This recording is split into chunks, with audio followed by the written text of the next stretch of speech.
Despite some good news from the stock market, the U.S. economy, the world economy is suffering badly. Here are the American numbers. The jobless rate stands at 6.7%. Almost 550,000 jobs were lost just last month. Employment numbers are being tossed around these days, but are they really an accurate way to measure the health of the world's largest economy? How about these stimulus plans? Are they going to work? Let's get some analysis. We're joined by economist Peter Schiff. He's predicted much of today's economic woes. Peter Schiff, thanks for being with us. You look at the markets, and they seem to be cheering the Obama stimulus plan. Very Keynesian, lots of bridges, roads, spend a lot of federal money in order to try to stimulate the economy that way. Is that going to work? No, it can't work. You know, unfortunately, President-elect Obama doesn't understand the problems. He's being very poorly advised, and his solutions are going to make the situation worse.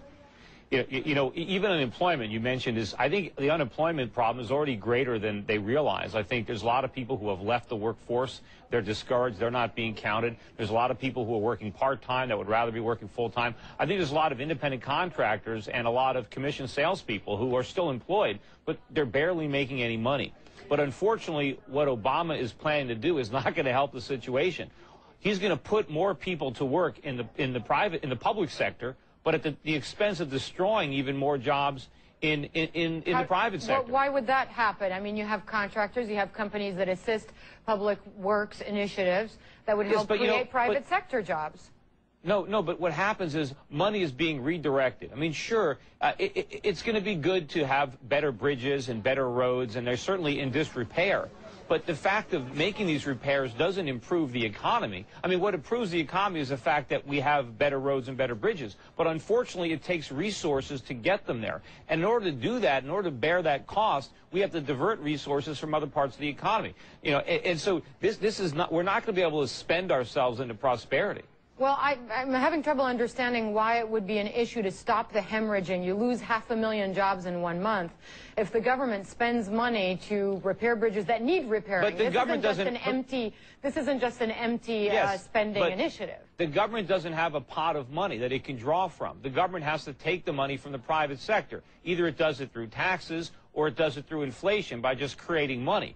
Or it borrows it, but of course if it borrows it, that's money that a private entrepreneur can't borrow. So what we get is government jobs instead of private sector jobs. Government jobs tend to be a lot less efficient. So we're going to spend a lot more money creating the jobs, but we're not going to improve our standard of living or our economy as much as a result. I suppose the idea is that this will stimulate the economy and will trickle to other areas. But no, it's not going to stimulate anything. It's going to hurt the economy, and it's going to interfere with the free market and the way it's trying to rebalance our economy. So what would the solution be according to you? Just let companies that are in trouble fail? In other words, allow the capitalistic system. But you're talking, look at the auto industry. You're looking at millions of people who depend on that industry. Well, so doing that would be a catastrophe. But just turning it over to government control is not going to make their jobs safer. What we need is a vibrant, competitive automobile industry, and we're not going to get one if we support the status quo. We need to let the market work. We need to let the companies go through bankruptcy. We need to let management be changed. Look, I think if the government does nothing, you know, 5 years from now, we'll have many more people employed making cars in this country than we do today. The auto industry isn't going to go away. Right. If we're going to have a real industry, we need to have a profitable industry. I'm sorry to jump in, Peter. In many countries, when the auto industry wasn't able to adapt to demand, they completely disappeared. I'm thinking about the United Kingdom.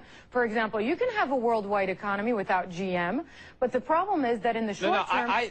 Yeah, in the short term, you'll have 2 or 3 million people affected by the failing of that company and an economy that sinks into deep depression. You don't agree with that? Right, but you don't want to make the false conclusion that just if we support these jobs that the economy is going to prosper. You're going to destroy other jobs that you can't measure. And in the long run, the cost of bailing out companies like General Motors is worse than the cost of letting them fail. It's always better to let the market function. But remember, what if the market had functioned, we wouldn't be in this mess. What if you attach conditions to the bailout and you say, look, I'm bailing you out, but you better come out with a line of cars that's energy efficient? But the government can't do that. You think that bureaucrats in Washington know what kind of cars the public wants to buy? I mean, socialism doesn't work. Central government planning doesn't work. These things have to be determined in the market. It's the free market. It's private capital seeking a profit, taking a risk. That has to determine what gets produced and how it gets produced. And, you know, you can't turn these market-related functions over to central government planning. But even the market is saying this sounds like a good idea. Look at the Dow Jones. The market doesn't know anything. Look, the market loved it in the 1990s when all these dot-coms were coming public. Just because the market is going up today, it means nothing. These are just traders. This is money sloshing around.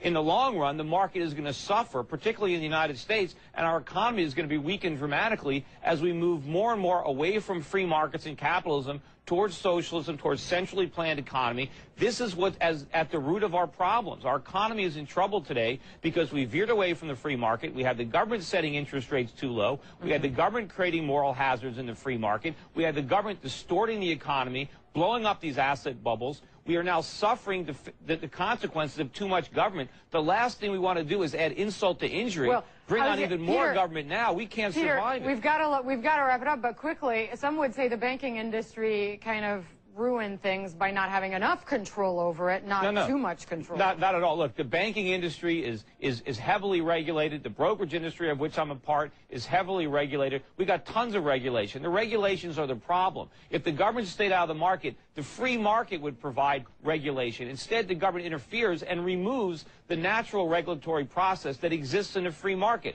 They distort the markets. They create the malinvestments. They create the bubbles. Now they're bursting. We have to deal with the consequences. But if the government tries to interfere some more, they're going to recreate the Great Depression, only it's going to be an inflationary depression this time. It's going to be a lot worse. All right, Peter Schiff, economist, joining us live. Thanks very much for your thoughts on all of these economic packages and the developments over the last few days. Thank you for that. We're going to take a short break. Authorities in